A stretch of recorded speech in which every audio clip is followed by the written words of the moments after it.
Mark 9, 2-9. Umakyat si Jesus sa isang mataas na bundok. Wala siyang isinama roon maliban kina Pedro, Santiago, at Juan. Habang sila'y naroroon, nakita ng tatlo na nagbago ang anyo ni Jesus. Nagningning sa kaputian ng kanyang kasuotan. Walang sino man sa mundong makapagpapaputi ng gayon. At nakita rin nila noon si Elias at si Moises na nakikipag-usap kay Jesus. Sinabi ni Pedro kay Jesus, "Guro, mabuti po na nandito kami. Magtatayo po kami ng 3 tolda. Isa para sa inyo, isa kay Moises, at isa kay Elias." Dahil sa kanilang matinding takot, hindi niya alam kung ano ang sasabihin niya. Nililiman sila ng makapal na ulap at mula rito'y may isang tinig na nagsabi, "Ito ang pinakamamahal kong anak. Pakinggan ninyo siya." Biglang tumingin sa paligid ang mga alagad, ngunit wala silang ibang nakita maliban kay Jesus. Nang sila'y bumababa na mula sa bundok, mahigpit silang pinagbilinan ni Jesus na huwag sasabihin kanino man ang kanilang nakita hanggat hindi pa muling nabubuhay ang anak ng tao. If Jesus transfigured, ano ngayon? Panginoon namin na masalangit, kataas-taas ang Diyos, papagliwanagin niyo po ang aming isip mula sa mga katuroang sa inyo lamang namin gustong matanggap. Kayo ang mangusap, mangaral, magpaliwanag. Hiling namin ang lahat ng ito sa ngalan ng iyong anak na si Jesus. Mark 9, 2-9, Jesus took with him Peter and James and John and led them up a high mountain by themselves.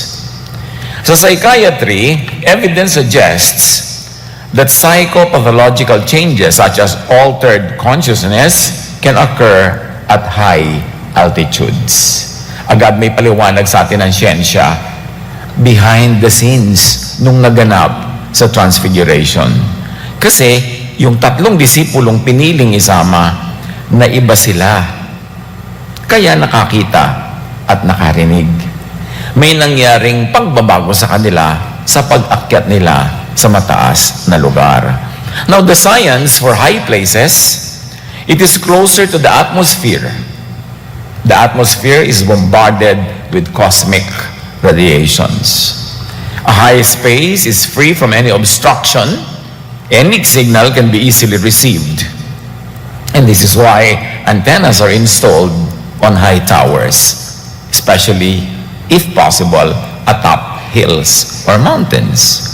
So naiba ang chemistry ng 3, pero naiba rin ang pwesto nila. Kaya nakakita at nakarinig. Relevant ito sa disciples' empowerment to see and hear, at relevant ito sa lahat ng ibig makakita at makarinig tulad natin. Maraming hindi makita at marinig at malaman about and from God because of traditional theological frames, filters, obstructions. Para makakita at makarinig, yung 3 disipulo, dinala sila sa mataas na lugar na walang obstruction. At ganun din ang sino mang disipulo ni Jesus na ibig makakita at makarinig pa ng higit sa karaniwan, kailangan tumaas ang diwa, makalaya sa mga obstruction. At isa sa mga pinakamalaking obstructions in spiritual understanding, religious theologies na nakasanayan. Mga mental boxes and prisons na paulit-ulit, 100 taon, 1000 taon paulit-ulit, pero wala namang nadadagdag na kaalaman at pagkaunawa kahit ulit-ulitin kasi maraming obstruction. In fact, madalas yung religious teachings pa ang obstruction mismo. Kaya hindi mo makita ang liwanag ng Diyos. Dinala ni Jesus sa mataas na lugar yung kanyang mga disipulo para magkaroon ng kaliwanagan. It is a physical activity, but it is also symbolic of what can happen when people are willing and able to go to their high places where there are no obstructions, where you can clear your mind, na nalilinaw ang isip mula sa mga naon na at namugad ng mga theologists doon na nagiging hadlang tuloy para lubos na maunawa ang Diyos o upang makita ng lubusan ang gustong ipakita ng Diyos. Kaya mag-iba naman tayo ng pagbasa, pag-interpret at pag-apply. Mag-alternative or mag-integrative reading naman tayo kahit paminsan-minsan para naman may makitang iba. Mark 9:2-9, sa pagpapatuloy ng kwento, and he was transfigured before them. Hindi siya nag-transfigure sa baba, sa taas. Kung gusto niyo mag-transfigure si Jesus sa inyo, umakyat-akyat. And his clothes became radiant, intensely white, as no one on earth could bleach them. So the disciples, up to then, had only known Jesus in his human body. Now they had a higher realization of his deity. Mas nabuksan ang mata nila para mas makilala nila si Jesus. Now tayo naman, we peek into the method, the mechanics, the science behind the miracle. As scientific methods are doable and repeatable, and that's what makes them scientific, dapat pwede ding ulit-ulitin yung nangyari na transfiguration kahit sa atin. Manghas tayong isipin na pwedeng mangyari yan, na pwede rin tayong makarinig at makakita in a different way. Dahil sabi ni Jesus, greater things than this you will do. You can and you will repeat, even surpass what I do. Si Jesus ang may sabi nun. Hindi siya ma-offend na ulitin, magaya, at mahigitan pa. Dahil sa kanya din naman manggagaling yung kapangyarihan para malampasan yung dati na niyang ginawa. But first, let us climb our high mountain of discourse, where psychopathological changes such as altered consciousness can occur. Dapat, tayo naman ang maiba. Tayo naman ang makakita at makarinig tulad nung tatlo. Ikinuwento yon hindi lang dahil maganda yung kwento, kundi para matularan, para magaya. Itaas natin ang level ng pag-aaral natin kung saan posibleng mabago ang ating kamalayan. Hindi pa ulit-ulit lang na paikot-ikot na parang Ferris wheel, kahit ilang ikot, nakahilo-hilo ka na, pagbaba mo, nando ka pa rin kung saan ka nang galing. Wala ka narating. At ganyan ang nangyayari sa religious discourses na paulit-ulit lang. Wala naman talagang nadadagdag o nararating. So yung posibleng magbago ang ating kamalayan tulad ng pagbabago ng anyo ni Jesus, tulad ng pagbabago ng kamalayan ng tatlong disciples, dapat tayo rin. Hindi naman kasi entertainment yung gospels turo yan, manual din yan pag binasa mo ng tama. So itaas natin ang level ng pag-aaral kung saan mas malapit ang isip natin sa atmosphere na bombarded with cosmic radiations or heavenly light, if you like to be religious in your parlance, or kaliwanagan, higher consciousness. Itaas natin ang level ng pag-aaral kung saan walang sagabal like preset theology, mentality, religious tradition, and bias. Gustong-gusto ng iba, conservative sila sa kanilang religiosity. Pag conservative, walang maiiba, walang mababago, walang development. Pag conservative, iko-conserve ka. Ibababad ka sa formalin, magiging fossil ka. Di walang pagbabago. Bakit ka matutuwang maging conservative? Dapat progressive. Because, sabi nga ni Paul, when I was a child, I thought like a child. I reasoned like a child. Now that I'm a man, I give up childish ways. So, hindi siya conservative. Progressive siya. Nag-grow ang isip niya, kaya marami siyang nakita. At sabi rin, we must grow from glory to glory. To do that, you have to climb the high mountain of Jesus. So, itaas natin ang level kung saan walang sagabal na haharang sa heavenly, or you might want to say radio signals, like unusual or out-of-the-box revelation. At masasagap ng mga antena, ng mga receivers, ng mga diwa natin ang heavenly frequencies. Kaya naman, let us speak in the tongues of angels, and let us speak in the tongues of science. Because science is God's way of doing things. Hindi kontra ang science sa Diyos. science is God's prophet. Napakatagal tayong nadaya na pinag-aaway ang science at faith in God. Kaya tuloy hindi natin makita yung kanilang agreement. Although science can really be an enemy of religion if that religion is not faithful to God and to Jesus. Kundi religion lang na puro mga katang-isip at mga guni-guni ng mga religious leader, ayaw talaga nila sa science. Kasi madudurog, mawawasak ang kanilang mga guni-guni. Pero yung tunay na scientific will agree with God's laws because the laws of nature were made by the Creator, who is God Himself. So lumampas tayo sa usual theologizing that leads to more questions than answers. At ganyan naman ang mga relihiyoso Marami naman talaga hindi maintindihan. Maraming tanong, nilulunok na lang, sinasarili. Kasi pag tanong ka lang tanong, baka mapagkamalak ng erehe at filibustero at barilin ka sa luneta. Pero malaya na tayo, salamat naman. Malaya na tayo mag-isip. Huwag matakot mag-isip. So, let's do the uncomfortable theology. Sino ang mga hindi pa nakabasa ng aklat natin na to? The uncomfortable theology. May I see your hands, yung mga hindi pa nakabasa? Sino? Sino hindi pa nakabasa nito? Dapat lang, kasi hindi ko pa yan pinapublish. Malapit na. Lahat ng ating mga pagka-erehe at pulibustero. The uncomfortable theology. Because that's where you will find the comfortable God. Hindi doon sa very comfortable and comforting and Pollyanist theology na wala naman talagang tunay na nasasagot. So mabuti nang itaas ang level ng usapan kahit mahirap, kahit ka-nosebleed sa iba. Kahit hindi pa maabot agad ng lahat. Kahit konti lang ang makaabot agad, maganda na rin. At least, may tinitingalang mas mataas na pag-unawa. At least may pagsisikap pang abutin, may project. Kesa wala kang project. Mabuting may kaharap kang mahirap na tanong, may project kang sumagot, kesa wala kang kaharap na tanong, kaya wala kang project. Kesa naman abot na abot mo ang katuruan, dahil ang baba naman. Dahil wala naman bago, mataas at kakaibang aral. Mas mabuti nang mag-nosebleed, at least may nose. Kesa wala.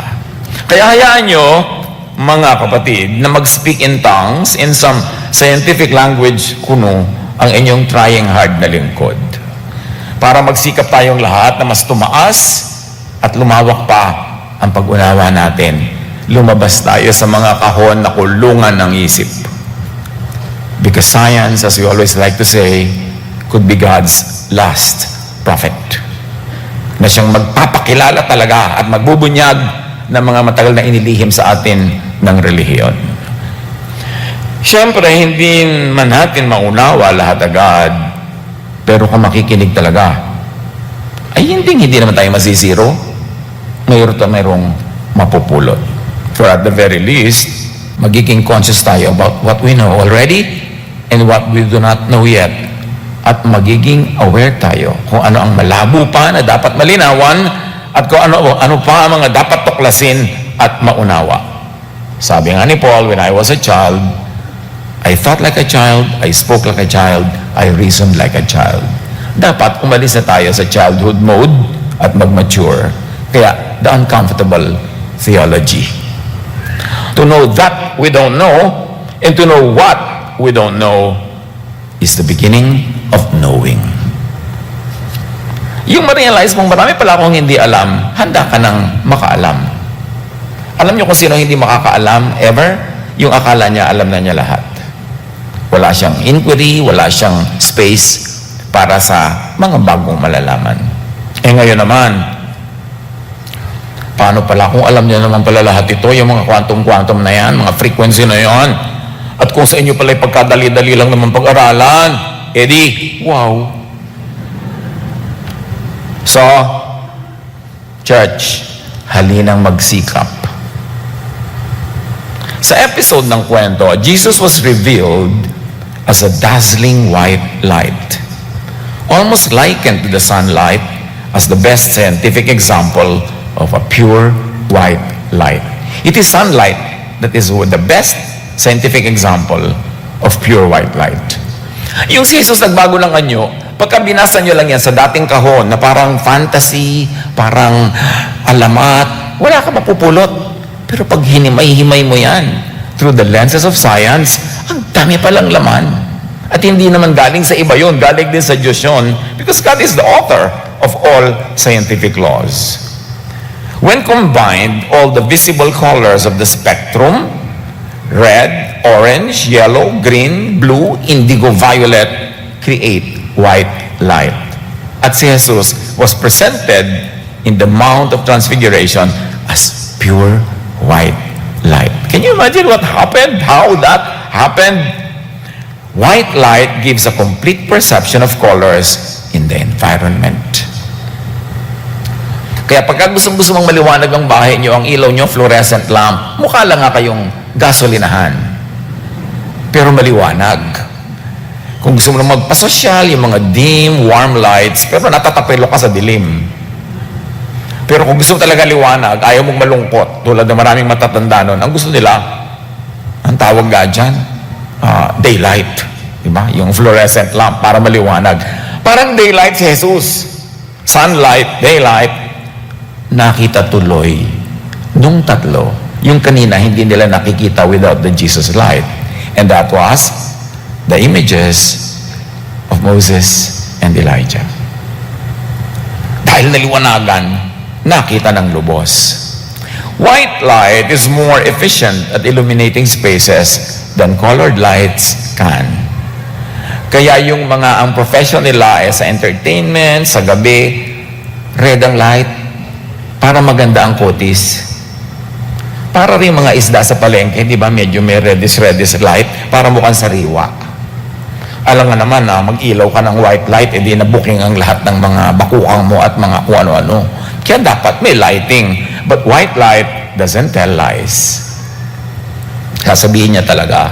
As white light, nakatulong si Jesus para makita ang tatlo. Makakita ang tatlo. Genesis 1, 3-4. Then Elohim, translated into English as God, but in the Hebrew original is always Elohim. When Elohim said, "Let there be light," so there was light. Elohim saw the light was good. So Elohim separated the light from the darkness. Now we enter into this realm of light and dark. Kasi yung light versus darkness is a common theme in Scripture. Kung nyo lang dapat laging isipin that darkness is sin, darkness is Satan, mag-aral pa kayo kaysa mas malalim pang kahulugan ng ano ang darkness, kung sino ang darkness. But that is not our topic now. John 1, 4-13, in Him was light. In Jesus was light. And that life was the light of all mankind. The light shines in the darkness, and the darkness has not overcome it. So, sabi, we shall see Him because we shall be like Him. And if Jesus becomes white light, and if we will see Jesus, edi tayo rin dapat white light so that we will be in the same wavelength para makita. So stop thinking of yourself in eternity as parang multo, parang ula, parang Casper. Think more in terms of vibrations and waves and energy, because energy is eternal. Now light is wave, energy, vibration, frequency. Yan ang makikita natin sa light. At ang light ay very interesting to study, at light moves. Sa picture lang kasi natin usually nakikita, maganda ngayon may technology, we can see how light moves. Now, Jesus as light means Jesus as wave, as energy, as vibration, and frequency. Yung mga kagilagilalas na liwanag, kapangyarihan ng mga nararamdaman, nakikita, pag nagpapakilala si Jesus, yan ang dapat nating sikaping maarok. John 8:12, Jesus spoke to the people once more and said, I am the light of the world. Say, I am the energy of the world. I am the frequency of the world. I am everything that exists. If you follow me, you won't have to walk in darkness because you will have the light that leads to life. In other words, if you follow Jesus, you will be saved from darkness. Jesus says his followers are lights like him. Matthew 5:14, you are the light of the world. True Jesus believers are also lights. Darkness does not and cannot overcome light. Kaya isang magandang topic yan, siguro sa next semester, yung darkness. Ano ba ang darkness? Or more importantly, sino ba ang darkness? From whom we can be saved by the light of Jesus. Now, believers are to be in Jesus, to be one with Jesus, and to be like Jesus, meaning as wave, as energy, as frequency, as light. At yan din ang sinasabi na believe in and receive Jesus. What do you believe in Jesus? What do you receive about Jesus? If Jesus transfigured to become light, true believers ay pwede rin, dapat din. Kasi pag scientific ang principle, repeatable.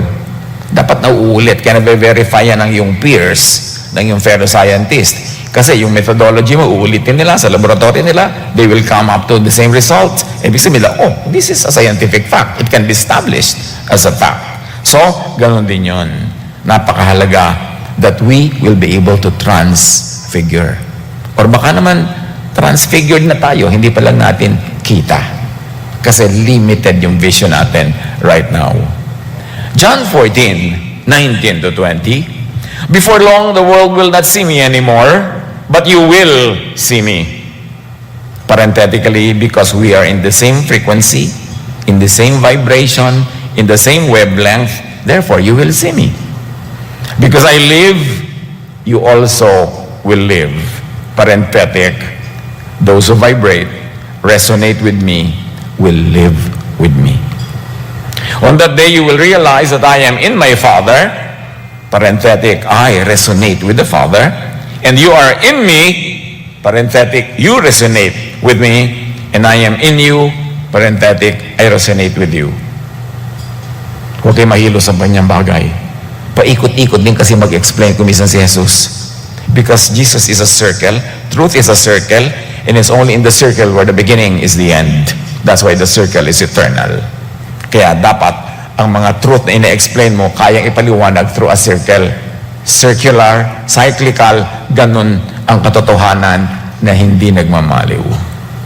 In a matter of speaking, if we're going to scientify the statement, sabi ni Jesus, I am in my Father's frequency, the Father is in my frequency, you are in my frequency, therefore you are in my Father's frequency. Mahirap bang maintindihan yun? Sabi ni Jesus, I am in you, you are in me, I am in the Father, therefore you are also in the Father. And if the Father is in me, therefore the Father is in you. At pagka ganun, paano ka mamamatay? If you are in me, you will never die. Because I live, I am eternal. And if the Father is in you, lalo hindi ka mamamatay because the Father is eternal. Kaya huwag kayo matakot mamatay.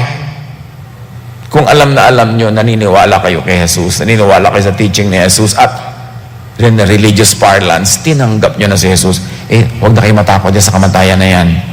Kasi ang mamatay lang yung katawan, yung inyong spirito, aka frequency, wave, energy, eternal yon. Mamatay man yung katawan nyo, lalo lang nire-release into eternity yung inyong frequency.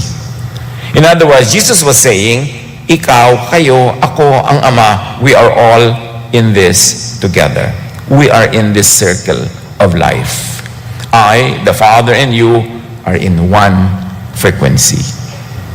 We are one in the Spirit. Kung gusto nyong religious yung language. You enter the Father's frequency through my frequency. I am your way to the Father. And you become one with me. You enter my frequency when you believe me. Meaning when you believe love. Because I am love. Because God is love. My teaching is love. When you believe in love, you believe in me. When you accept my love, you accept me. Yung pag-accept kay Jesus, hindi lang yung formula prayer, tinatanggap kita, Panginoong Jesus. That's not bad. It's a good prayer. Pero dapat naintindihan mo kung anong sinisimbolize nun. Na tinatanggap ko po ang inyong teaching, which is love and grace. Tinatanggap ko na dinala nyo ang pag-ibig ng Ama sa amin, hindi ang hatol, hindi ang kamatayan, hindi ang law, kundi ang grace. I believe in that, I know that, I understand that. Therefore, you believe in Jesus. Therefore, you receive Jesus.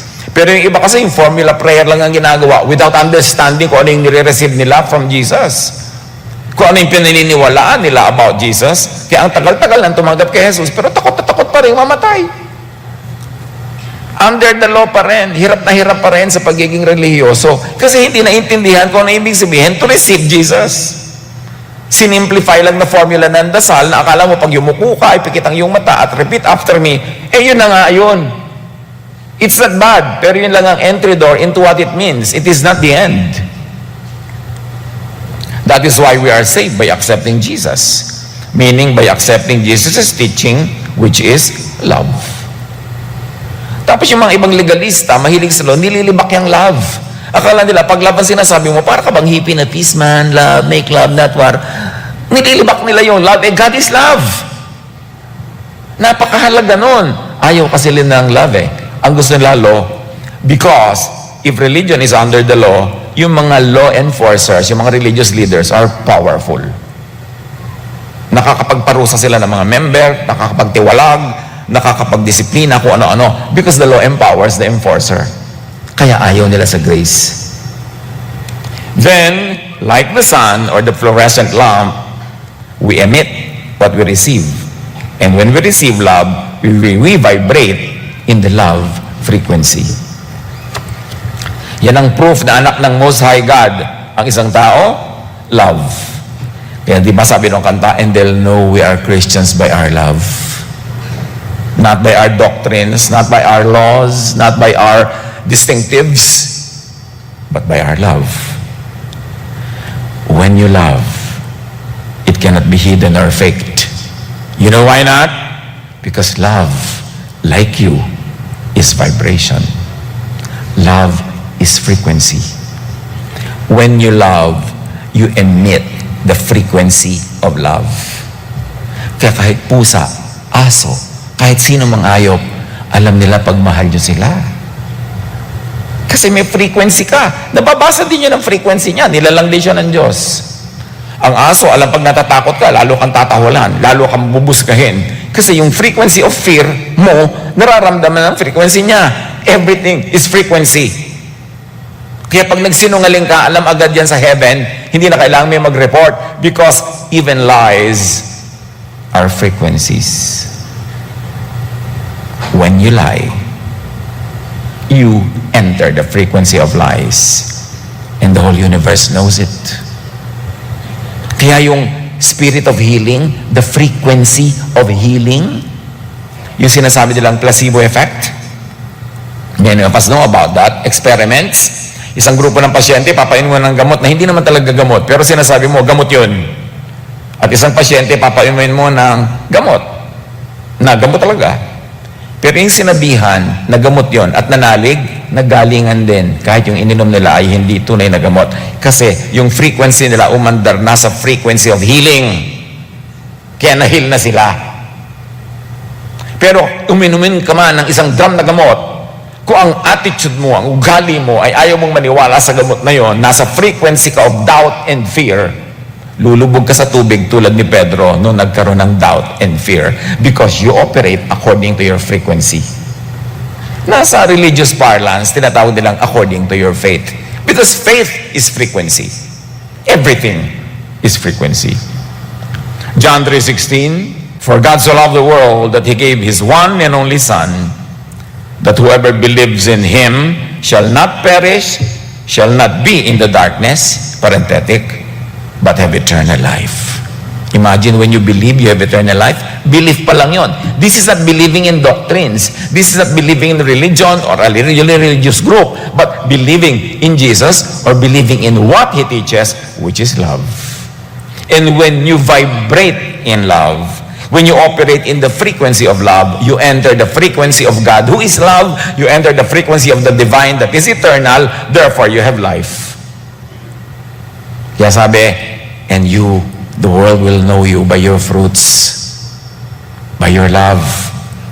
People will know that you are my children when you love. Kaya nagkakaalaman. Alam nyo yung may pumasok lang na tao sa room, sabi mo agad, parang ayoko sa vibes niya. You're talking about vibrations. Sabi mo, may kutob ako na niloloko ko ng asawa ko. Maniwala ka sa kutob. Kasi frequency yon. Unless luka-luka ka. Na yung kutob mo pala, guni-guni. Pero pag tuned in ka to God, may kutob ka, 99%, tama yun. Hindi naman 100%, 99 lang. So, bigyan mo ng benefit of the doubt. Mag-research ka. Matagal na natin alam yung frequency, hindi lang natin alam yung terminology, hindi natin ako-connect. Yung meron kang iniisip, meron kang ganyan. Nakikita mo yung mga nanay na anak nila nasa ibang bansa, nasa gera, biglang magigising lang sa hating gabi, naramdaman nila may nangyari sa anak mo. Tapos yung pala, sadly, nangyari nga, nabaril yung anak niya. Kasi may kutob, may frequency eh. Nagre-resonate kayo ng anak mo, yung nararamdaman niya, nararamdaman mo kasi connected kayo by love. To be like Jesus, to be one with Jesus, to be a light like Jesus, absorb, receive the light of Jesus. Understand Jesus beyond religious gobbledygook. Kailangan maintindihan nyo sila kahit in terms of frequency. Kasi baka mas madali maintindihan ng mind ngayon, ng modern mind. John 1:12-13, yet to all who did receive Him, to those who believed in His name, He gave the right to become children of God or to be like God. Nakita yung mga important words, receive, believe, right, to become children of God. Because the moment you believe in Jesus, you subscribe to Him, to His teaching, which is love, you vibrate in love, you enter the frequency of love, which is the frequency of God, you have eternal life instantly. At yun ang hindi natatanggal na salvation na pinagtatalunan pa hanggang ngayon ng mga childish theologies kung natatanggal yan or not. Kung ang baptism ba ay wisik, lubog, buhos, kung ano-ano pa. Hindi pa gumagraduate doon, paikot-ikot pa doon. Mga usaping hindi naman nakakapagpabanal, mga usaping hindi naman nakakapagpabago ng ugali, at lalong hindi nakakapagtanggal ng takot sa kamatayan. Kaya dapat pag-usapan yung mas matataas na bagay. Kailangan maunawa what it is to believe and what it is to believe in. When you receive Jesus, you receive the teacher, which means you receive the teaching. You receive the idea. The idea changes your mind. Para din yung placebo effect. Your belief changes your health. The change of mind changes your frequency or your spirit. In religious language, you become born again. You become a new creation. You become a child of God. In scientific language, you enter the frequency of the divine. So you get saved from what? From entrapment in a non-working, dysfunctional frequency. You get saved from entrapment in the darkened world. As I have said, darkness is another topic na panggigigilan natin sa mga darating na panahon. What is important to appreciate now is that Jesus saves. Nakalagay naman yan sa lahat ng karatula, lahat ng poster, t-shirt, pero naintindihan ba yun? 1 Corinthians 15:45-55. The first Adam, the first man Adam, became a living being. The last Adam, meaning Jesus, became a life-giving spirit. And just as we have borne the image of the earthly man, so shall we bear the image of the heavenly man. We will all be changed. Parenthetic, into frequencies, into waves. For the perishable must clothe itself with the imperishable, and the mortal with immortality. Mababago daw tayong lahat sa isang iglap. Hindi pa natin lubos na naunawaan kung ano yon, pero may clue na tayo sa transfiguration. Kasi sabi ni Jesus, where I am, you will be. You will see me as I am because you will be like me. 1 John 3:2, we are already God's children. Already yan, hindi future. And such God, ang children niya will never be disinherited. Hindi niya ititiwalag. We are already God's children, but He has not yet shown us what we will be like when Christ appears. But we do know that we will be like Him, for we will see Him as He really is. Ayun na nga yung clue, transfiguration. If we will be like Him, does it mean we shall be in the same wavelength? We shall be in the same vibration? We enter the circle of life. We enter eternity. We enter the presence of the eternal God. So, resonate with Jesus and be eternal. Be a light wave, an energy, a vibration, a frequency also. Alam niyo ba kung bakit sinasabing there is unity among the believers, that we are all one? Tingnan niyo pa lang doon sa illustration, hindi na mahirap makita na pag you operate in vibration, in light, in energy, ang daling maging one. In light absorption, the electrons will absorb the energy of the light wave and change their energy. The atoms will then emit the light back. In other words, sa light absorption, natatanggap mo talaga yung kapangyarihan ng pinagmumula ng liwanag at magliliwanag ka rin kasi i-emit mo siya. Hindi mo siya i-reflect, i-emit. Reflection is like the moon. Pag tinamaan ng liwanag ng araw, tumatalbog, pero yung moon mismo walang sariling liwanag. Pag tinanggal mo ngayon yung pinagmula ng liwanag, wala na rin siyang liwanag. Kaya may buwan na bilog, may buwan na lusaw, may buwan na kalahati. Depende sa position niya from the source of light, the sun. Reflection yon. Yung emission, nanggagaling mismo sa loob, yung light. Kasi tinanggap mo na at nasa loob mo na. At yun ang mangyayari pag tinanggap mo si Jesus. Hindi tumatalbog yung liwanag, hindi nagre-reflect. Kundi dahil tinanggap mo, nasa iyo na, mag-emit na from you. Kaya sabi ni Jesus, when I give you the living water, sabi gano'n, ang lahat ng katotohanan, lahat ng pag-ibig, lahat ng life will be like living waters flowing from you. Magbubukal mula sa inyo. Hindi nyo kailangan ng ibang source kasi naibigay na sa inyo. Hindi katulad ng babae sa balon, pupunta pa doon araw-araw para umigib dahil yung source ng water niya ay yung balon, hindi galing sa loob niya. Pero sabi ni Jesus, alam mo, pag binigyan kita ng living water, you will be like a spring flowing with life. Nagmumula na yun sa loob mo. Hindi na yun talbog lang. Kaya ang humihingi sa Diyos ng karunungan, kasi naman, 90% ng paghingi, pera o papa. Humingi tayo ng karunungan kasi ibinibigay. Pag hiningi mo at binigay sa'yo, bumubukal na yung karunungan galing sa loob mo. Hindi mo na kailangang mag-research at kung ano-ano kasi ibinibigay na sa'yo ng Espiritu galing mismo sa Kanya. Flow, overflow with knowledge as the waters cover the sea. So, receive and absorb, tapos give and emit. Because what you receive, you give. What you plant, you harvest. Diba nakikita nyo yung connection ng mga cyclical arguments na yan? Shine like Jesus. John 12:35-36. Jesus replied, my light will shine for you just a little longer. Kasi aalis na si Jesus sa lupa. Walk in the light while you can, so the darkness will not overtake you. The, tukoy, hindi a darkness, kundi the darkness. So niya, maglakad kayo sa liwanag ko para hindi kayo saklalin ng kadiliman. At again, that kadiliman is a very interesting topic. But Jesus was saying here, absorb my light, then emit my light. Do not just reflect it. Emit it because it's already inside of you. Put your trust in the light while there is still time.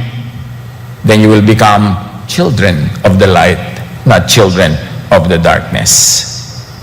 Alam nyo, itong pinag-uusapan natin is how a fluorescent lamp works. This is how a fluorescent light works. The air inside the tube absorbs UV light and then emits back white visible light.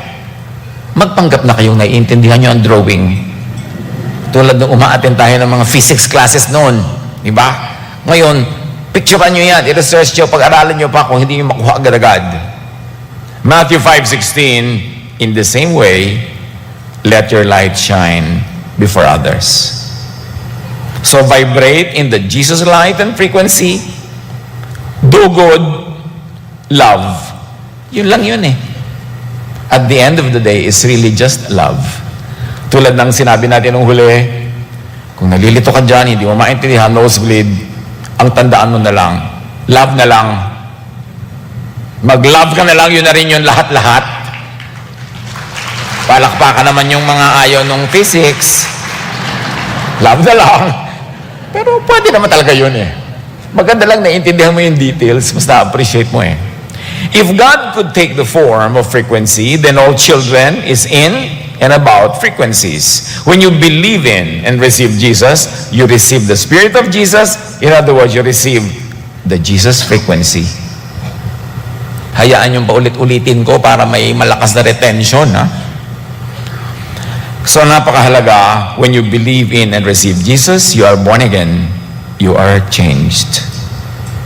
Your earthbound and limited frequency is converted into, enters and joins the God-Jesus frequency, sometimes called heaven. Heaven is that ulap-ulap na may mga Greek poste. Tapos may mga lumilipad na kerubin na walang katawan, ulo lang. Drawing yun na religion. But heaven is a state of mind.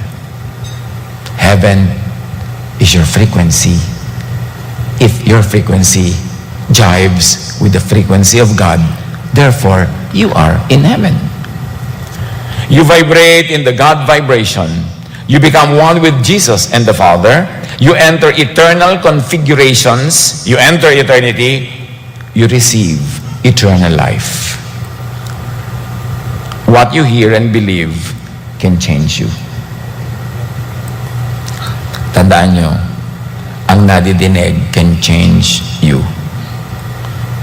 Can change your blood pressure. Can change even your health. Kung ayaw nyo maniwala, subukan nyo may makinig magbulong sa inyo, may kulasisi ang asawa mo.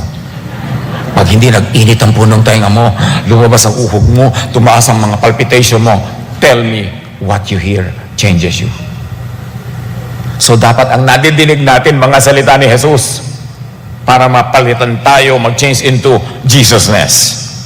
John 5:24, very truly I tell you, whoever hears my word and believes Him who sent me has eternal life. Hindi sinabing mag-join ka ng ganitong relihiyon, magpabaptize ka doon at dito. No! Sabi niya, when you hear my word and you believe the Father who sent me and who sent me to give you love, and you will have eternal life and you will not be judged, but has crossed over from death to life.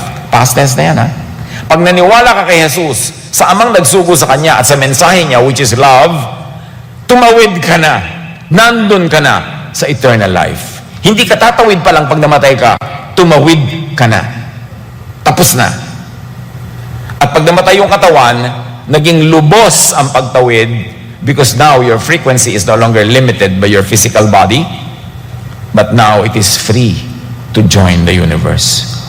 Whoever resonates with me enters eternity. If we can rephrase what Jesus could have said. Faith, resonance, comes from hearing. And what is heard comes from the word of Jesus. Pag namatay ang katawan, the spirit or frequency that is already calibrated into God's frequency is only set free to fully resonate with Jesus and with God. Ecclesiastes 12:7, the dust returns to the ground it came from, and the spirit returns to God who gave it. Read it as, the frequency fully joins the God frequency. 1 Corinthians 15:55, sabi niya tuloy, "Where, O death, is your victory? Where, O death, is your sting?" Death becomes the door to freedom and the door to God. Kaya lagi ko ipinapayo sa mga sumasakabilang buhay yung kanilang mga minamahal, sabi ko, i-release nyo na. Makipag-holding hands kayo habang buhay. Pero pag kinuha na, release. Kasi pupunta ka rin naman kung saan siya pupunta. Vibrate in the same way. Kaya siguro yung iba, naniniwalang pinagbumultumultuhan sila. Siguro mga vibration nila, nagkakatawid-tawiran, nagkaka-holding hands in the great divide. Who knows? Lahat ay frequency. Lahat. May frequency ang love and hate. Ang truth and falsehood. Ang gratitude and ingratitude. Alam niyo yung taong thankful, yung frequency niya, naiintindihan ang frequency ng Diyos na pagpapala. Yung tao na laging galit, nagrereklamo, kulang, inggit, yun ang frequency niya. So yun ang a-attract niyang frequency. The frequency of darkness. Yung lagi nagsiselos, naninibugho, the frequency of the darkness from whom Jesus wants to save us, doon nagpa-plug in, doon nagsusubscribe. Bantayan ninyo ang inyong iniisip at nararamdaman kasi nagsusubscribe kayo sa frequency na yon. At yun ang frequency of darkness from whom Jesus saves. May frequency ang joy and anguish, ang happiness and sadness. Kaya yung sad na nga kayo, manonood pa kayo ng sad na drama, nagsusubscribe kayo sa sadness frequency. May frequency ang ecstasy and agony. Nararamdaman ang frequency and vibration ng kapwa. Kaya yung mga malalakas ang pakiramdam, alam mo agad, hindi ka nagtitiwala sa taong ito. But of course, don't be judgmental without basis. Pero pag may kutob ka, ipursu mo yan, pag-aralan mo, dahil may frequency ka na kinakausap ka. Yung hindi kung kailan ka na dengue na nitong si Bigote, natangay na ang savings mo, nakuha ng lote at kotse mo, tsaka mo pala sasabihin, sabi ko na nga, be. Sabi mo pala, ba't di mo pinakinggan? May kutob ka na pala noon. Ba't di mo pinursu? Kasi ang laki ng bicep. Ayan, nakakabulag talaga yan. Kaya yan yung mga nakakatakip, dapat ka umakyat para yung huwag kang matakpan at matanggap mo yung mga radio waves na nanggagaling sa kataas-taasan. Thought is frequency. Kaya walang kaila sa may likha. Kahit kakanta-kanta ka dyan, worship ka dyan, kung chismosa ka, nakasubscribe ka sa chismis frequency. And do you think frequency yun ng Diyos? Mag-isip-isip. Iniisip mo pa lang, nag-vibrate na across the universe. Not even in a split second. Instantly. All frequencies are known by God and to the God frequency to heaven. Psalm 139 verse 4. Before a word is on my tongue, you Lord know it completely. Frequency yun. Omniscience of the true Most High is actually about frequencies. Isaiah 65:24, before they call, I will answer. While they are still speaking, I will hear. Vibration yun. Kaya lahat ng gawa natin ay alam, hayag. Pati ang ating mga lihim at mga kasalanan na tinatawag. Pero salamat na lang, Isaiah 43:25, Yes, I alone will blot out your sins. For my own sake, I will never think of them again. Sabi ng kataas-taasan, I will never think of your sins again. Kaya please lang, huwag mo nalaging yung ungkat-ungkatin. You know, sa religion, lagi makasalanan po ako, hindi po ako karapat-dapat. Yung mga kanta ng praise and worship, hindi po ako karapat-dapat. Hindi pala karapat-dapat, umalis ka dyan. Makasalanan po ako, marunong po, alis dyan. Pero sa amin yung Panginoon, I will never think of them again. Ba't ikaw isip pa ng isip? Hindi ka tuloy matahimik. Nabubuhay ka tuloy sa guilt, nabubuhay ka sa self-judgment, nabubuhay ka sa pagsaksak sa sarili mo. Nasa ganyang kang vibration.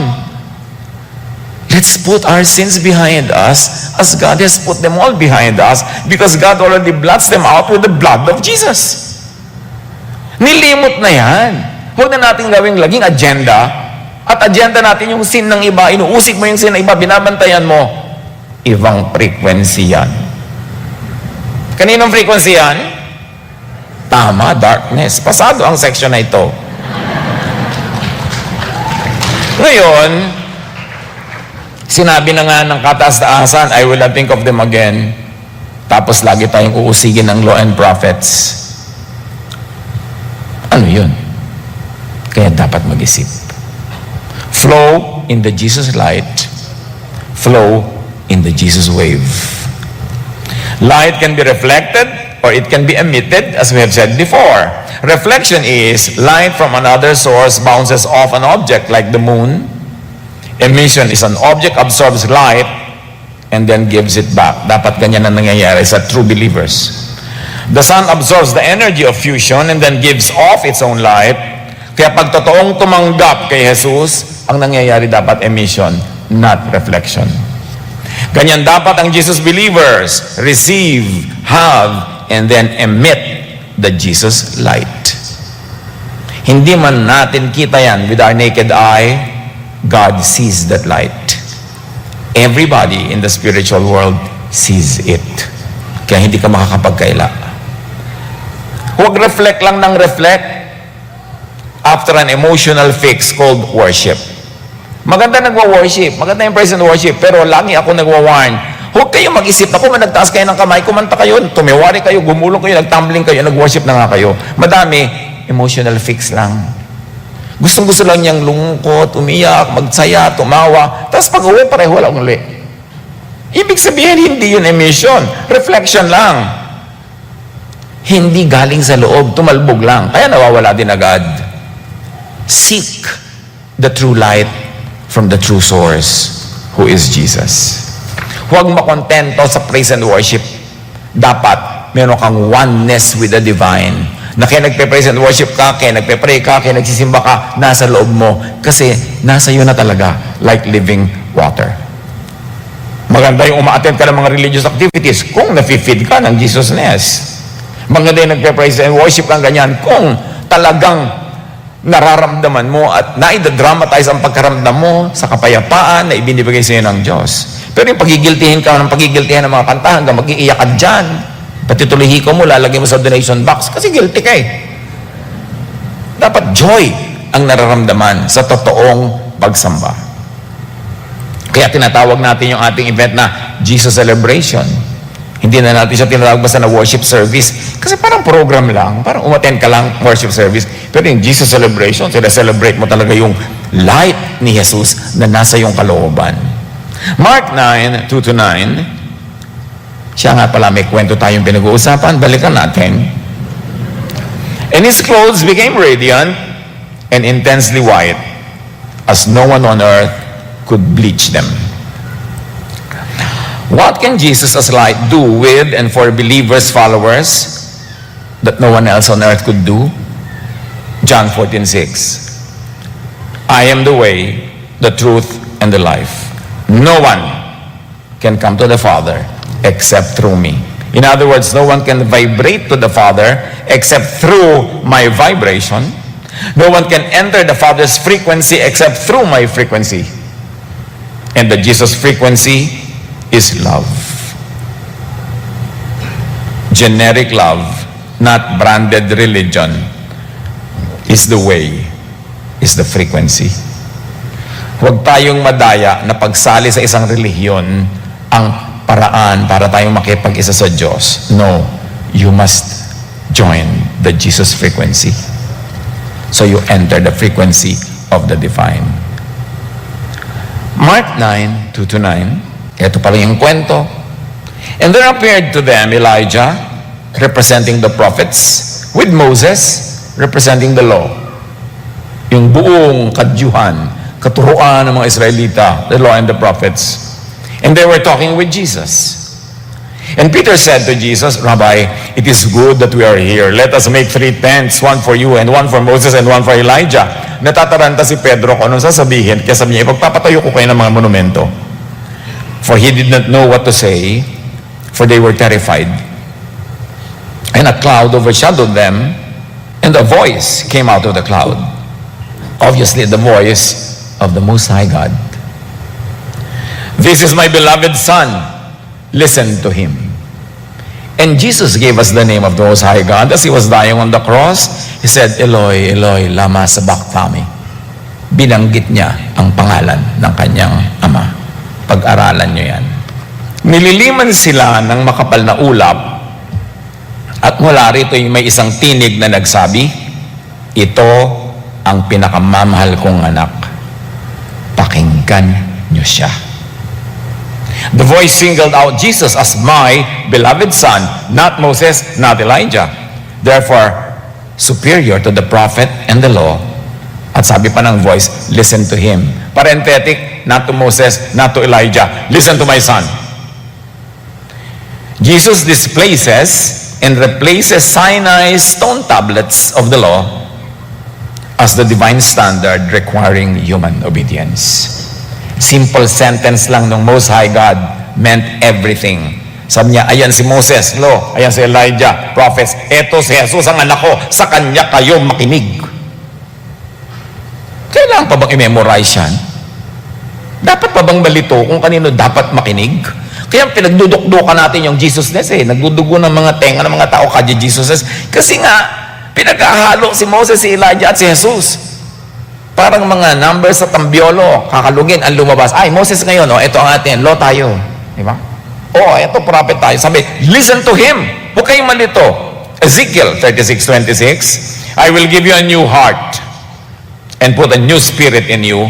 Kasi hindi na dapat manatili yung old. I will remove from you your heart of stone. Ano ba yung carved in stone? Di ba yung law?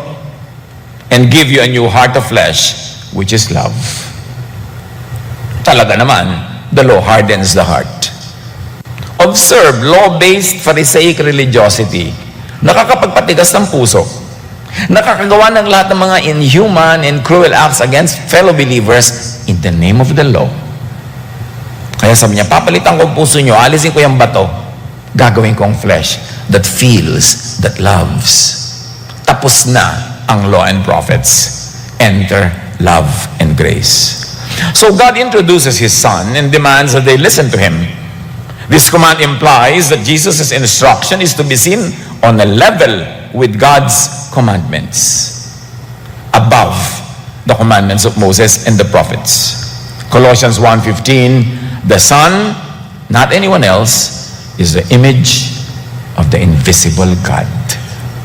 Si Jesus yun. Colossians 2:9, for in Christ is the fullness, say frequency, of the deity lives in bodily form. Peter's misguided offer to build 3 tabernacles for Jesus, Moses, and Elijah was answered, ironically, with God leaving Jesus alone, the implied true tabernacle. Sabi ni Pedro, ipagpapagawa ko yung 3, tigi-tigisa. Nawala yung 2. Si Jesus lang ang natira. Ibig sabihin, huwag mo ipagpagawa yung 2. At hindi mo din kailangan ipagpagawa si Jesus kasi siya yung living tabernacle.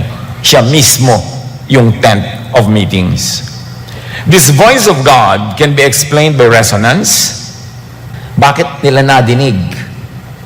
Because resonance is the property of an object to vibrate in the same frequency as another. Sabi nga, the reason why you do not believe in God is because you do not hear God, and it is because you are not of God. So kailangan pumasok ka sa frequency na yun para mo madinig at maintindihan. Because the ears can only hear what they resonate with. So mag-fine-tune kayo. May radyo kayo. Let's say, uso pa yung radyo. Makikinig kayo sa DCAS. Di ba? Dadalhin nyo sa 702. Kung gusto nyo DCAS ang marinig nyo, huwag nyo ilagay sa hindi 702. Dapat kayo mag-tune in. Kasi yun ang frequency niya. O FM naman. Kaya frequency modulation. Frequency lahat yan, yung radyo. Saan nakalagay yung istasyon nyo? Saan pumupunta? Yun ang madidinig nyo. Dapat tune in to Jesus. para ang marinig nyo si Jesus. The apostles were empowered in the high place to catch the signal, the frequency of God's voice. Kaya sabi ng Matthew 11:15, before that, whoever has ears, let them hear. Kita nyo? Kung sino man na may transistor, mag-tune in kayo sa istasyon ko. Whoever has ears, let them hear. Sino ang may receiver, let them tune in to my frequency and they will hear me. The apostles were empowered to resonate with God's frequency and to see and hear, to sensually experience God's revelation. Kaya merong mga sensitive, mga resonant seers and hearers. May mga ganun nakakakita ng kung ano-ano. One time, nag-speak ako sa Palawan, tapos may lumapit sa akin na isang ginang. Pastor, may mga liwanag pong nakapaligid sa inyo. Ano yung Flores de Mayo? Hindi, meron po talaga. May mga kasama kayo nagliliwanag. Ha, CR kayo, ginang. May mga CR Ngayon, syempre, dinidemonize siya ng mga jealous, competition craze, Pharisees. Lahat ng hindi nila naintindihan o hindi nila nagagawa, sasabihin nila of the devil, agad. Kasi kakompetensya nila Pero meron talaga nakakaramdam, nakakakita. Huwag nyo i-discount agad. Marami talaga tayong unknown. Which religion oversimplifies and demonizes when the religion cannot do it or does not understand it. Nalilimita tuloy ang perception natin of reality. Climb your high place. Level up sa pag-iisip at pag-unawa. Be changed by the renewing of your mind. Kailangan magbago ng pag-iisip. Let's be changed unto resonance with God. The frequency of God by changing our victimized, overly theologized, overly simplified minds. Pinasimple kasi yan ng catechism. Pinasimple ng mga Bible study na napakasimple ng frame. Hindi na tuloy makagrow yung mga mind na dapat mag-grow out of it. Mark 9:8-9. And suddenly, balik sa kwento, looking around, they no longer saw anyone with them, but Jesus only. The two big Old Testament heroes disappear, but Jesus remains. He is the only one on whom the disciples must keep their focus. Kaya lagi nating iginigit ang Jesus filter. Di ba nawala ang law, nawala ang prophets, nawala si Moses, nawala si Elijah. Kaya ang Jesus filter, parang ganyan. Ito si Jesus, embudo, binubuhos mo lahat yan ng mga katuruan, galing sa law, galing sa prophets, galing sa books of wisdom, kung saan. Ang lalampas lang sa filter ni Jesus yung loving. At saka yung mga moral laws na tama, na ituloy. Nung tinanong siya ng rich man, what should I do to have eternal life? Sabi niya, obey the commandments. Sabi ng rich man, which of the commandments? At inisa-isa ni Jesus ang commandment number 5, 6, 7, 8, 9, 10. Because those teachings are about universal correctness, universal righteousness, and universal goodness. I-research niya yan. So, sabi nga, Christ gave His own body to destroy the law of Moses with all its rules and commands. Sabi ng Ephesians.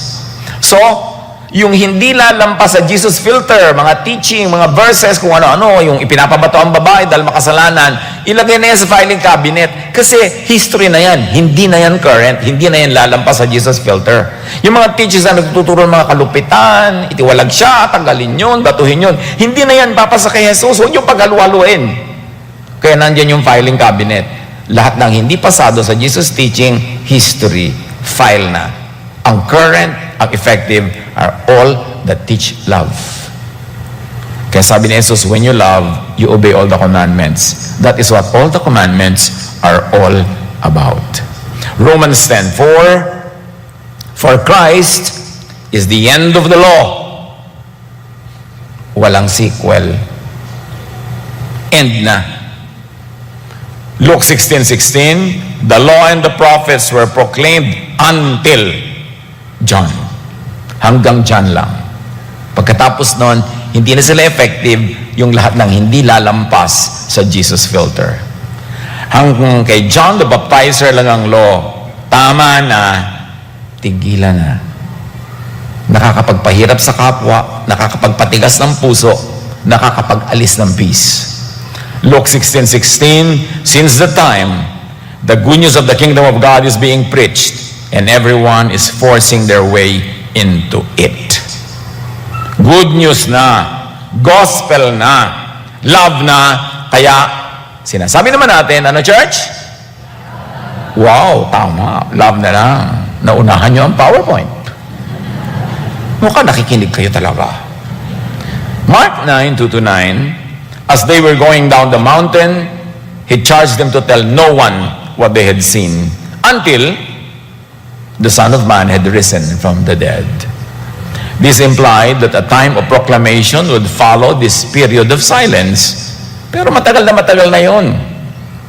The time for us to speak began long ago. In fact, for us now, the time for us to speak is now.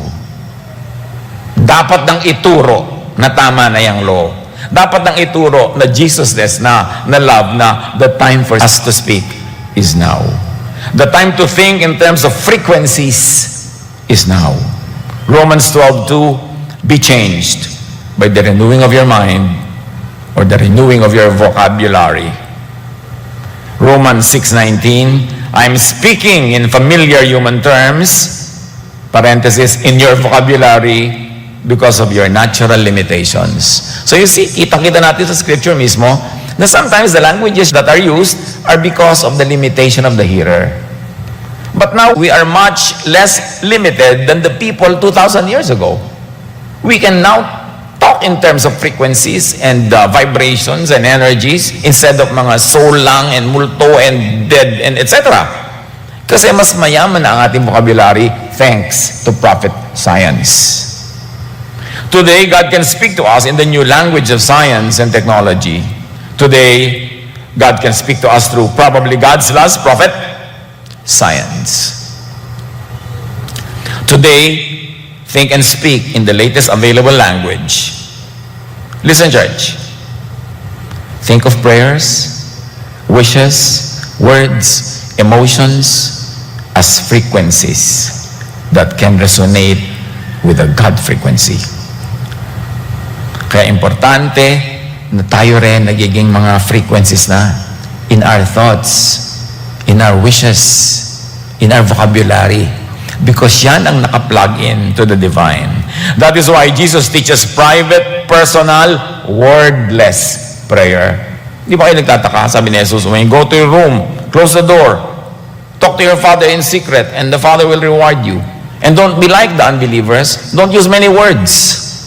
Bakit ganun? Tapos baligtad ang ginagawa ng Diyos, pahabaan ang mga dasal. Talumpating mga dasal. Closing prayer lang ang na-assign kay sister, nag-sermon uli. Mga addict sa mic. Sabi ni Jesus, when you pray, have short prayers, if possible, wordless or very few words. Bakit? Tapos sabi pa niya, away from the crowds, because the crowds are obstructions.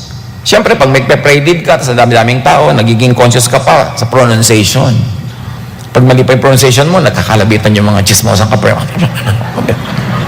Diba? Yung ano da, banquet daw or banquet, ano ba talaga? Yung na, lumayo na yung isip nila sa prayer. Kasi maraming prayers, mga kapatid, ay performance. Para magpe-pray po ako, pwede yung ba ako ipagsulat ng prayer, Pastor? Ha? Gagawin mo pa akong ghostwriter? Ba't di ka nalang mag-pray? Para po nakaka-impress yung prayer ko. Mag-artista ka na lang, huwag ka na mag-pray leading. Magpe-pray ka from the heart. Hindi mo ka lang magpa-impress. Kaya mas mabuti nga mag-pray ka mag-isa. Wala kang i-impressin. Walang performance. From the heart talaga. Because private prayer is free from the limitations of human verbal language. Kasi kung minsan pinagpe-pray mo pa sa English, hindi naman talaga sanay mag-English si sister. Bakit mo pinag-i-English? O hindi naman talaga siya Tagalog. Tapos gusto mo taal at busilak at dalisay na Tagalog ang gamitin niya. Hindi naman siya Tagalog. Tapos pagtatawadan mo yung mga Tagalog niyang mali-mali. Kasalanan mo yan. Hindi niya kasalanan yun. Romans 8:26-27, the Spirit helps us in our weakness. We do not know what we ought to pray for, but the Spirit Himself intercedes for us through wordless groans. Ano kaya tinutukoy dito? Frequencies. And He who searches our hearts knows the mind of the Spirit, because the Spirit intercedes or resonates with for God's people in accordance with the will of God. Kaya napaka-importante yan. Marami naman sa katerabang words ang prayer, kabaligtaran sa turo ni Jesus. So, alone up the mountain, kung saan malinaw ang signal and frequency, doon ka mag-pray. Doon ka magmuni-muni. Away from the public that watches you. Doon easier mag-resonate and mag-vibrate in the divine frequency. So, mag-pray na lang kayo mag-isa para wala lahat ng drama na to. Hindi sa very public places nagiging performance at namamanipulate yung kabanalan ng panalangin to serve selfish ends. It's important. Maging mapanuri naman tayo. Tama na yung mga ganyang mga laro. Take care of your thoughts. Proverbs 4:23, be careful how you think, how you vibrate. Your life is shaped by your thoughts, by your vibrations. So think of yourself, your spirit, as frequency, as vibration, as wave, as energy. Do not think of the dead as multo. Think in these terms. Hindi na magulo, hindi na mahirap isipin ng eternity pag inunawa mo through that vocabulary. And be careful how you vibrate, with what and with whom you vibrate. Never vibrate with the darkness. Jesus is the light. Ang kalaban nun, yung darkness. Why not? Why not vibrate with the darkness? Because you attract what you emit. Proverbs 23:7, for as he thinks within himself, so he is. Ang tunay na ikaw, hindi yung nakikita, hindi yung nadidinig sa yung verbal language. Ang tunay na ikaw ay yung vibration, yung frequency, nakitang-kita ng Diyos. If you reflect the law, alam mo na, law ang mag-emanate from you, ang magre-reflect from you. Romans 12:2, let God transform you into a new person by changing the way you think, by changing the way you vibrate, by changing your frequency, your wave, your energy, your light, your resonance. Philippians 4:8, fix your thoughts on what is true, honorable, right, pure, lovely, and admirable. Meaning, fix your thoughts on Jesus-ness, not on Pharisee-ness. Think about the things that are excellent and worthy of praise. Meaning, think about what you want to be your reality. And you want your reality to be Jesus-ness. So be in the Jesus frequency. Sumunod kay Jesus to higher spirituality and consciousness, tayong lahat. Bakit? Mahina ang signal sa baba. Tama na yung mga mabababang uri ng pag-aaral, panunuri, at paglapit sa katotohanan. 2 Corinthians 2:10, these are the things God has revealed to us by His Spirit. The Spirit searches all things, even the deep things of God. And the Spirit reveals. Kaya sabi ni Jesus, ask and it will be given you. Seek and you will find. Maghanap. Do not go in and do not go with the crowds. Sumunod at sumama pag tinawag ni Jesus into the light. Tanggapin, dinggin, tingnan ang transfigured Jesus. And be the light and voice of the world. Humayo, mangaral kung tumanggap ka na ng katotohanan, frequency. Kailangan nating gawin. Maraming dapat palayain. People are in darkness. A lot of people are in religion but are in darkness. Kailangan maintindihan ang malalalim na bagay. At ang malalalim na bagay pinagkakaloob doon sa handang tumanggap. John 14:3, sabi ni Jesus, if I go and prepare a place for you, I will come back and take you to be with me, that you also may be where I am. Ito na naman, simplistic religion, ginawang cartoon to. Naghahanda si Jesus na isang palasyo sa ulap. Napaka-physical. Yung ito sa ililipat ka pa lang doon, pareho lang dito, na iba lang, medyo malaki-laki yung palasyo. Place here is not geography. Jesus is not preparing a geographical place. It is a level of consciousness and resonance. Jesus can take you to higher thinking that you will think with God. You will vibrate with love. Go to your high place and prepare your high place and take people there. High place, that mansion over the hilltop is not a physical place. It is a state of mind. So, dadaling ko kayo sa mas mataas na mga kalangitan. Hindi mga ulap ang pinag-uusapan, hindi mga stratospheres. Dadaling ko kayo to a very high level of consciousness that you will vibrate with God. You will be in God's presence. Philippians 3:14, I press on to reach the end of the race and receive the heavenly prize for which God, through Jesus Christ, is calling us. O eto na naman, pang-uto ng religion, yung prize, mga corona. So pag lingkod ka ng lingkod, donate ka ng donate, trabaho ka ng trabaho, ang dami mong corona. Really gusto mo magsuot ng maraming corona in eternity, ang bigat nun. Heavenly prize could be resonance, enlightenment, realization. Liwanag, kaliwanagan. Sabi ni Paul, gustong-gusto kong matanggap yung prize at the end of it all. Kaliwanagan, maunawaan ko ang mga bagay, mapagdugtong-dugtong ko ang punot dulo, ma-connecting the dots ko, ma-uphold ko at maintindihan ko ang truth. And God is the truth. And the truth is the love of God. Gustong-gusto ko maintindihan yan. Hindi yan mga physical crowns. Ginagamit kasi kung minsan pang manipulate ng mga tao, ipot ka ng ipon ng crown. Talaga. Ano yun? Lumipat ka lang doon, pero ganoon din ang system, katulad din dito. Hindi yan literal crowns earned through oppressive sacrifice. Pang-uto yan. Kailangan tayong lumaya sa pang-uuto. Open your spiritual eyes to see the real Jesus beyond the limits of Moses and Elijah, of the law and the prophets, of religious writings and earthly theologies. Madalas ang hadlang para makita ang Diyos yung religion. Imbes tulay, nagiging pader. At dadaan ka sa Kanya, siya yung dispenser of God's blessings, nagkaka-franchise. Ephesians 1:17-18, asking God to give you spiritual wisdom and insight that you might grow in your knowledge of God. You see?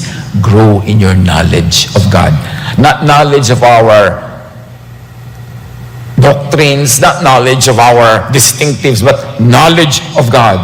I pray that your hearts will be flooded with light.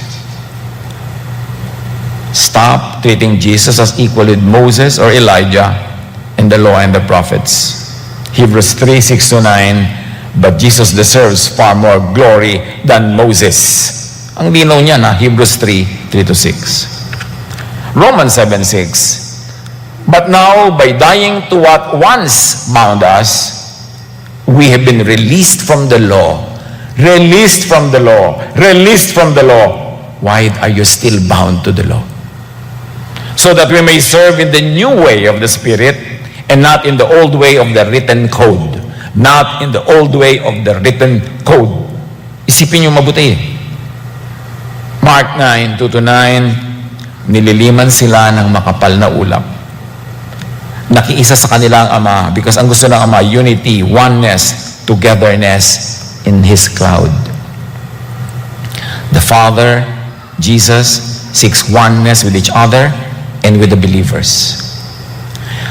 Oneness in fellowship with the divine more than separation in hierarchical worship. Ang tunay na Ama, the Most High God, ang hinahanap niya magkakasama. Siya ay nasa anak, ang anak ay nasa atin, tayo ay nasa anak, so tayo nasa Ama. Hindi nakahiwalay siya. Nandito ako, dyan lang kayo, mataas ako, mababa kayo. Hindi ganoon ang Most High God. Pag-aralan nyo yan. Ang gusto ng Most High God, unity, oneness with His children. Hindi separation. Oneness with God is a recurrent theme of Jesusness. John 17:22-23, sabi ni Jesus, as you are in me, Father, I am in you. May they be in us. May they know that you love them as much as you love me. Have you ever realized this? Sabi ni Jesus, maunawa-nawa ng mga taong ito na kasing mahal mo sila kung gaano mo ako kamahal. Mahal mo sila tulad ng pagmamahal mo sa akin. Ikaw, Ama, ay nasa akin, ako ay nasa iyo. Ma-realize sana ng mga taong ito na sila ay nasa akin, therefore sila ay nasa inyo rin. 1 Corinthians 15:28, so that God may be all in all. Now, the true sheep will hear and listen. John 10:27, my sheep hear my voice, I know them, and they follow me. Doon nalalaman ng tunay na kawan ni Jesus. Pag si Jesus ang nagsalita, nadidinig nila kasi may connection, may vibration.